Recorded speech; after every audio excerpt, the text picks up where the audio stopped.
Hello friends, आज हम बात करेंगे एक इम्पोर्टेंट टॉपिक के बारे में।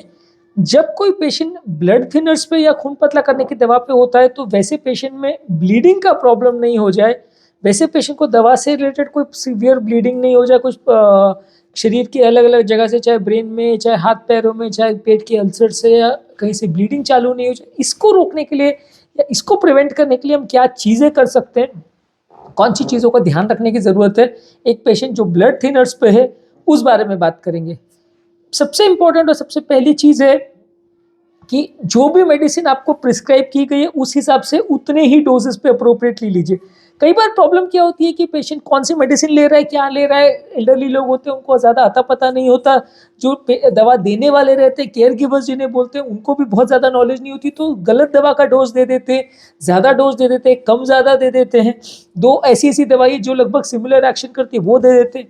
कई बार एक और प्रॉब्लम ये होती है कि अगर कोई पेशेंट मल्टीपल लोगों से मेडिसिन ले रहा है, कोई गैस्ट्रोएंटरोलॉजिस्ट की मेडिसिन ले रहा है, कोई कार्डियोलॉजिस्ट की मेडिसिन ले रहा है, कोई डायबिटीज वाले की मेडिसिन ले रहा है, तो उसमें प्रॉब्लम क्या होती है कि अलग अलग लोगों के प्रिस्क्रिप्शन में कई बार अलग अलग मेडिसिन होती है जिसकी ब्लड थिनिंग प्रॉपर्टीज भी होती है, और कई बार पेशेंट को क्या पता चलता है कि इसमें कंटेंट लगभग सिमिलर है, कि ये भी खून पतला कर रही है, वो भी खून पतला कर रही है। तो ये चीज़ों के चक्कर में कई बार डबल डोज हो जाता है मेडिसिन का, ये एक बहुत बड़ा प्रॉब्लम होता है जिसकी वजह से पेशेंट को ब्लीडिंग का प्रॉब्लम होता है। तो क्या मेडिसिन आप ले रहे हैं वो प्रॉपरली समझ करके लीजिए, क्योंकि बाकी कोई भी मेडिसिन में इतना ज़्यादा फर्क नहीं पड़ेगा, लेकिन हाँ, शुगर की मेडिसिन भी आपने डबल डोज ले ली तो शुगर कम हो जाएगा, बीपी की मेडिसिन डबल डोज ले ली तो बीपी ज़्यादा कम हो जाएगा। वैसे ही खून पतला करने की दवा भी अगर आपने डबल ट्रिपल डोज ले ली तो ब्लीडिंग हो सकती है, और ये ब्लीडिंग इतनी ज़्यादा डेंजरस भी हो सकती है कि कई बार जान का खतरा हो सकता है। तो इसलिए कौन सी मेडिसिन आपको किस डॉक्टर ने लिखी है उसको समझना ज़रूरी है, पेशेंट के लिए भी, और पेशेंट को जो दवाइयाँ प्रोवाइड कर रहे हैं यानी केयर गिवर्स है उनको भी समझने की ज़रूरत है। और प्रिस्क्रिप्शन में कोई ओवरलैप तो नहीं है, या प्रिस्क्रिप्शन में कोई सिमिलर ड्रग्स तो नहीं है, या सिमिलर टाइप के काम करने खून पतला करने वाली दवाइयाँ तो नहीं है, उनका ज़्यादा विशेष ध्यान रखने की ज़रूरत है, क्योंकि अगर ये डबल हो गई तो इतनी ज़्यादा ब्लीडिंग भी हो सकती है कि कई बार मैनेज करना मुश्किल हो जाए। नेक्स्ट है कि आपका कितना ब्लड थिनिंग हुआ है या कितना ब्लड क्लॉटिंग हुआ है, अलग अलग तरह की ब्लड थिनर्स में आपको मॉनिटर करना पड़ता है।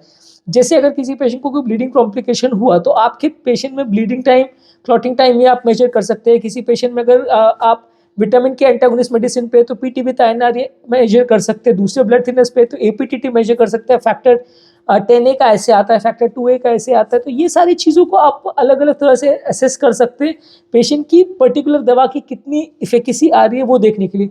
एंटी प्लेटलेट ड्रग जो देते हैं उसके लिए प्लेटलेट एग्रीगोमेट्री करके टेस्ट आता है कि कितने प्लेटलेट आपके उनका काम कम हुआ, ड्रग बराबर काम कर रही है कि नहीं कर रही है, ज़्यादा तो नहीं कर रही, कम तो नहीं कर रही, ये तरह के टेस्ट कर सकते हैं। खासकर अगर आपको पहले ब्लीडिंग का प्रॉब्लम हुआ है तो। अगर रेगुलर पेशेंट है तो उसमें हर पेशेंट में हम ऑब्वियसली ब्लड थिनिंग का टेस्ट नहीं करते, सिर्फ विटामिन के एंटागोनिस्ट पे जो पेशेंट होते हैं जैसे वार्फरिन एसिट्रॉम पे होते हैं उसमें हम पीटीआईएनआर का टेस्ट हर महीने में एक बार करते हैं।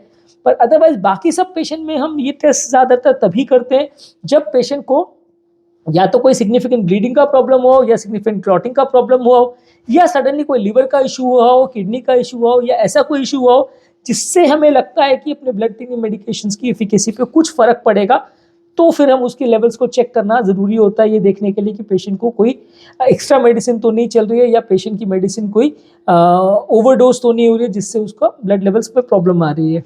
इस तरह की कोई भी एक्टिविटीज़ अवॉइड करिए जिसमें आपको इंजरी होने का चांस है। अगर आपको कोई भी ब्लड थिनर मेडिसिन चल रही है तो आप बहुत ज़्यादा अग्रेसिव एडवेंचर स्पोर्ट्स नहीं कर सकते, बहुत ज़्यादा पहाड़ चढ़ने का, या बहुत ज़्यादा कई जगह से कूदने का, या बंजी जंपिंग करने का, या इस तरह की कोई एक्टिविटीज़ मत करिए जिसमें चोट लगने का अंदेशा है। चोट अगर लगेगी और आपको ऑलरेडी ब्लड थिनर्स पर आप चालू है, आपका ब्लड थिनर्स चल रहे हैं, तो आपको ब्लीडिंग होने का चांस बहुत ज़्यादा हो सकता है। ब्लीडिंग कई बार ना रुक पाए ऐसा भी हो सकता है। खासकर अगर किसी को सर में चोट लग गई, अगर सर में चोट लग गई तो कई पेशेंट जिनको ब्लड थिनर्स चल रहा है हमने देखा है उनको ब्रेन में ब्लीडिंग हो जाती है, और उसको कई बार संभालना बहुत मुश्किल पड़ता है, और उसके बाद फिर ब्लड थिनर्स बंद करने पड़ते हैं। ब्लड थिनर्स बंद करते हैं तो हार्ट में क्लॉटिंग चालू हो जाती है और प्रॉब्लम बढ़ जाती है। तो इसलिए आपको हर तरह का एडवेंचर स्पोर्ट्स या हर तरह की ऐसी एक्टिविटी अवॉइड करनी है जिसमें आपको चोट लगने का, इंजरी होने का अंदेशा है। खासकर अगर सर में इंजरी होने का चांस है तो उसको डेफिनेटली अवॉइड करना है। हाथ पांव की इंजरी को तो आप फिर भी मैनेज कर सकते हो, लेकिन सर का इंजरी को मैनेज करना ज़्यादा मुश्किल पड़ता है। इसी तरह से आपको अल्कोहल भी लेना अवॉइड करना है, क्योंकि अल्कोहल से भी कई बार क्या होता है कि बहुत ज़्यादा अगर आदमी ड्रंक हो जाए तो डिसबैलेंस हो सकता है, कहीं पे भी गिर सकता है, और कहीं गिर गया और उसमें ब्लीडिंग चालू हो गई तो फिर संभालना मुश्किल हो जाएगा। रोड ट्रैफिक एक्सीडेंट का चांस भी कई गुना बढ़ जाता है अगर आप अल्कोहल ज़्यादा ले रहे हैं, और उसमें जब ब्लीडिंग हुई संभालना बहुत मुश्किल पड़ेगा, जान का खतरा बहुत ज़्यादा हो जाएगा। इसलिए हर पेशेंट जो ब्लड थिनर्स पे, आइडियली उनको अल्कोहल अवॉइड करना चाहिए। ज़्यादा पीना तो एटलीस्ट थोड़ा बहुत घर पे बैठ के आप आधा पी लिया, थोड़ा पी लिया, वो चलेगा। पर अगर आप ज़्यादा पी रहे हैं, बाहर जाके पी रहे हैं, उसके बाद ड्राइव कर रहे हैं, इस तरह का हाई रिस्क बिहेवियर कर रहे हैं, तो डेफिनेटली आपको अवॉइड करना पड़ेगा।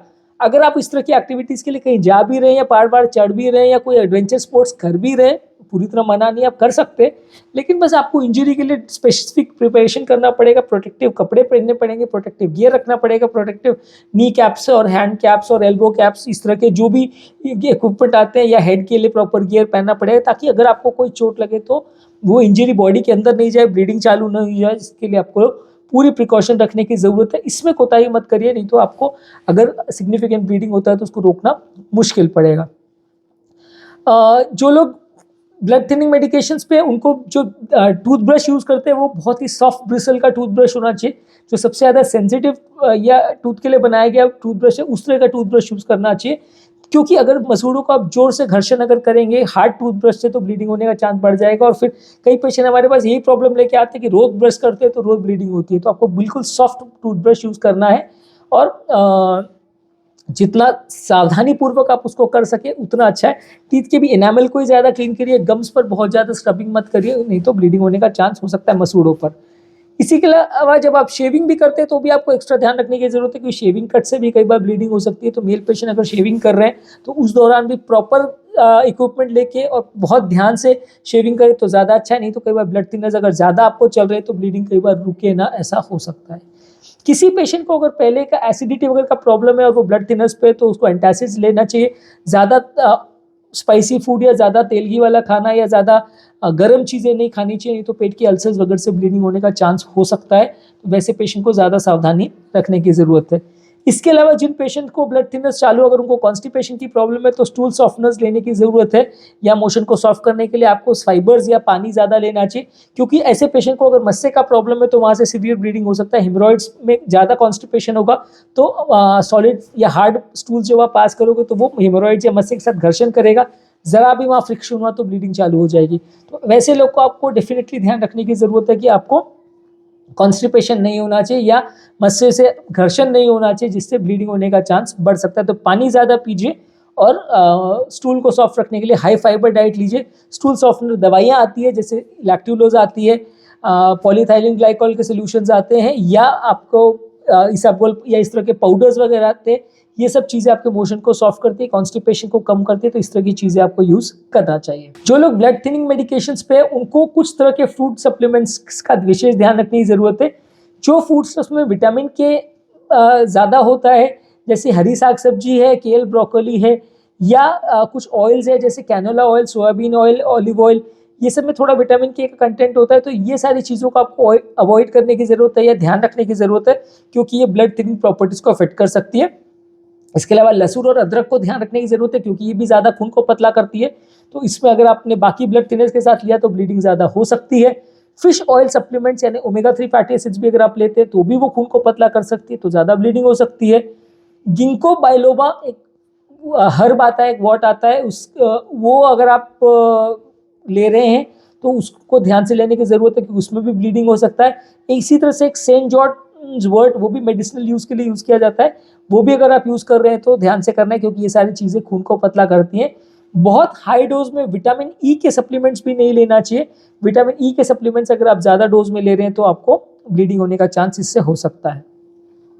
अगर आपको कोई भी तरह की ब्लीडिंग हो रही है तो आपको ब्लीडिंग सिग्निफिकेंट अगर हो रही है, खासकर अगर खांसी उल्टी में मोशन में ज़्यादा ब्लीडिंग हो रही है, एक आध दो ड्रॉप से अगर ज़्यादा ब्लीडिंग हो रही है सिग्निफिकेंट, तो डेफिनेटली अपने हेल्थ केयर प्रोवाइडर को या डॉक्टर को मिलने की ज़रूरत है।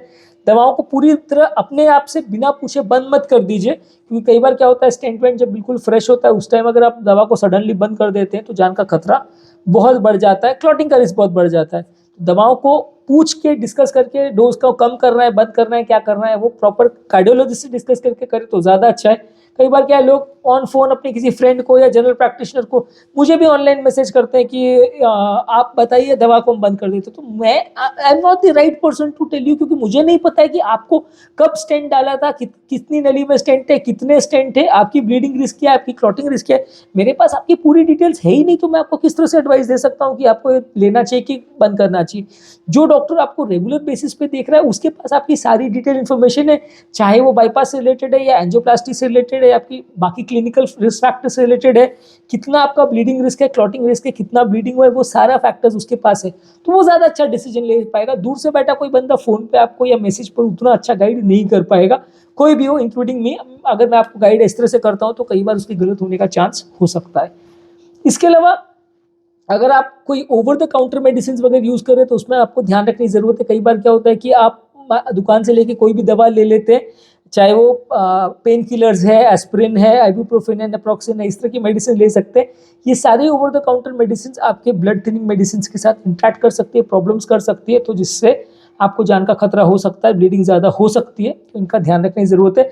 बिना डॉक्टर को पूछे ये सारी चीज़ें अब्यूज़ मत करिए। कहीं पे भी आप रूटीनली भी अगर कहीं पे भी जा रहे हैं या कुछ एब्सर्ट एनवायरनमेंट या इस तरह की कंडीशन में भी जा रहे हैं, तो कपड़ों से पूरे बॉडी को कवर कीजिए, प्रोटेक्टिव क्लोथिंग रखिए, बहुत ज़्यादा एक्सपोज बॉडी पार्ट्स नहीं होने चाहिए। कोई आप हेवी काम भी अगर कर रहे हैं तो भी प्रॉपर ग्लव्स वगैरह पहन के उसको करिए। बहुत ज़्यादा ठंड और गर्मी के एनवायरनमेंट में भी जा रहे हैं तो भी उसमें प्रॉपर बॉडी को कवर करिए, क्योंकि इसमें बॉडी को अगर प्रोटेक्टिव कपड़े या एनवायरनमेंट से प्रोटेक्शन करने के लिए साधन नहीं दिया जाएगा तो ब्लीडिंग या क्लॉटिंग रिलेटेड कॉम्प्लिकेशंस होने का चांस बढ़ जाता है। तो आपको बॉडी को प्रॉपर ध्यान रखने की ज़रूरत है, किस तरह के कपड़े आप पहन रहे हैं उस पर विशेष ध्यान देने की ज़रूरत है। अगर आप ऑल्टरनेटिव थेरेपीज कर रहे हैं जैसे एक्यूपंक्चर वगैरह, तो उसमें ज़्यादा ध्यान रखने की ज़रूरत है, क्योंकि अगर आपको ब्लड थिनर चल रहा है तो एक्यूपंक्चर में क्या है, छोटी छोटी नीडल्स इंसर्ट करते हैं, कई बार उससे सिग्निफिकेंट ब्लीडिंग हो सकती है। तो हालांकि एक्यूपंक्चर में जो नीडल्स होती हैं बहुत पतली होती है तो उतना ब्लीडिंग तो नहीं होता, लेकिन हो सकता है। तो इसलिए इस तरह का चीज़ें अगर आप करा रहे हो तो उनको पहले से डिस्कस कर लीजिए, डॉक्टर के साथ डिस्कस कर लीजिए कि आप ब्लड थिनर्स ले रहे हो, और उसके बाद फिर ये तरह की थेरेपीज में जाएँ तो ज़्यादा अच्छा है। अगर आपका लाइफस्टाइल अच्छा रहेगा तो इस तरह की प्रॉब्लम्स कंपैरेटिवली कम रहेंगी। डेली बेसिस पर आप एक्सरसाइज करेंगे, अच्छा पौष्टिक खाना खाएंगे, ताज़ा फल सब्जी खाएंगे, प्रोसेस्ड ग्रेन्स नहीं खाएंगे, होल ग्रेन्स की चीज़ें ज़्यादा खाएंगे, तो कंपैरेटिवली बॉडी में ये सारे पैरामीटर्स के फ्लक्चुएशन का या साइड इफेक्ट्स होने का चांस कंपैरेटिवली कम रहता है। बॉडी का मेटाबॉलिज्म अच्छा रहता है। तो अगर आप प्रॉपर डाइट और प्रॉपर हैबिट्स अगर रखेंगे तो लॉन्ग टर्म आपके लिए अच्छा रहेगा, आपको प्रॉब्लम्स होने का चांस कम रहेगा। फिर भी अगर आपको तकलीफ रहती है या कोई भी ब्लीडिंग होती है या कोई भी हेल्थ रिलेटेड प्रॉब्लम होता है, कोई बुखार भी अगर होता है या एक्सट्रीम कोई एनवायरनमेंट में या एक्सट्रीम कोई कंडीशन से आपकी बॉडी एक्सपोज होती है, तो अपने डॉक्टर के साथ डेफिनेटली डिस्कस करिए कौन सी मेडिसिन आपको लेने की ज़रूरत है, नहीं लेने की ज़रूरत है, कब कम या ज़्यादा करने की ज़रूरत है, वो आप आपके डॉक्टर के साथ डिस्कस कर सकते हैं। तो आपको डॉक्टर आपको बेटर गाइड कर पाएंगे कि आपको कौन सी दवाओं में कितना चेंज करने की ज़रूरत है, कब दवा बंद करने की ज़रूरत है, कब उसका डोज कम करने की ज़रूरत है, कब डोज बढ़ाने की ज़रूरत है।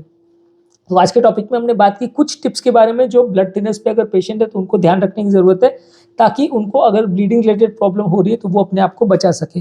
यदि इस टॉपिक को संबंधित आपकी कोई कमेंट्स, क्वेरी, सजेशन है, कोई और टॉपिक्स पर आप चाहते हैं वीडियोज़ बनाए, कोई पेशेंट रिलेटेड क्वेरीज है, तो नीचे कमेंट सेक्शन में उनके बारे में बताइए, हम उन्हें कवर करने का प्रयास करेंगे।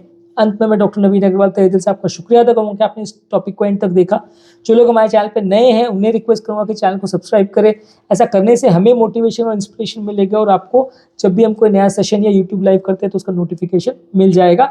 शॉर्ट कंटेंट के लिए या सारे टॉपिक्स का ब्रीफ समरी हम रेगुलर बेस पे यूट्यूब शॉर्ट्स, फेसबुक और इंस्टाग्राम रील्स पे अपलोड कर रहे हैं, आप वहाँ हमें फॉलो कर सकते हैं और इस कंटेंट को आप अपने फ्रेंड्स, फैमिली, रिलेटिव और सोशल मीडिया ग्रुप्स में शेयर कर सकते हैं। हेल्थ टिप्स की तरह काम आएंगे। हमारे चैनल पे कंटेंट को ढूंढने के लिए सारे चैनल को प्लेलिस्ट में डिवाइड किया है हमने, ताकि आपको टॉपिक वाइज सारा कंटेंट मिल जाए। जिस टॉपिक से रिलेटेड आपको कंटेंट चाहिए, BP, sugar, cholesterol, heart attack, angioplasty, bypass, उसके लिंक को क्लिक करिए। लिंक मैं डिस्क्रिप्शन बॉक्स में छोड़ दे रहा हूँ। वहाँ पे मेरे चैनल में उससे संबंधित जितना भी कंटेंट है आपको उसका डायरेक्ट कनेक्शन या लिंक मिल जाएगा। आपको ज़्यादा ढूंढने की मेहनत नहीं करनी पड़ेगी।